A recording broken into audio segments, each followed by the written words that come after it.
spend 2 years at college, and the first year you do your NC qualification, and then the second year you do your HNC in your chosen discipline, which for me would be instrumentation. So in your first year you get an NC in a mixed multidiscipline of engineering, and to get that you do like learning outcomes. So for each lesson you'll have between 4 and 6 learning outcomes, and as you've completed your first one you'll do an exam, then you'll complete your second one and do an exam, and that's how the process of exams would work.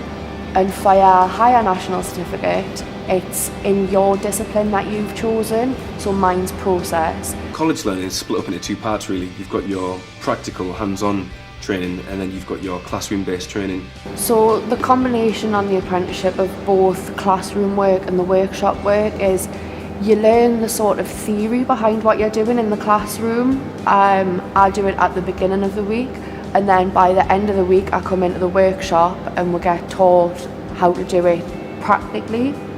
And the understanding that the classroom work gives you compared to the practical go like hand in hand. Every 3 months we meet up with OGTAP, who ensure that we're enjoying the course, and if we have any issues we make sure that they flatten them out and make sure that we're all enjoying everything.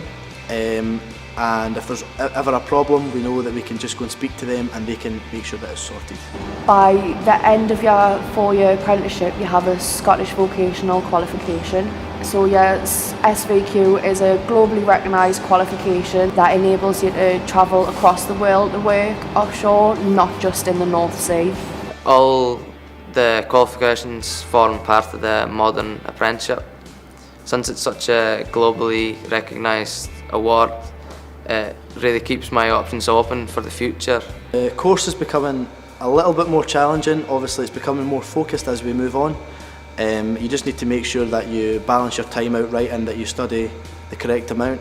Everyone's always obviously looking forward to finishing your 2 years at your college, but you're not going to get there if you don't study and make the time for it. When you go home there's still lots of work you have to do, so there'll be assignments or homework you have to catch up on, especially like online.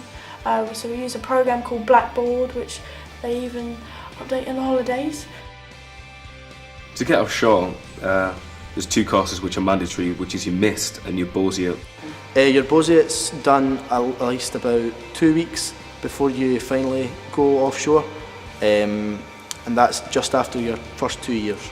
So your MIST is your minimum industry safety training, and that just covers basics, things which you now take for granted, just do's and don'ts and correct procedures, and it'll go into some terminology that's used offshore just to give you a heads up. And your BOSIA, which is your survival training, that was my favourite part. It was class.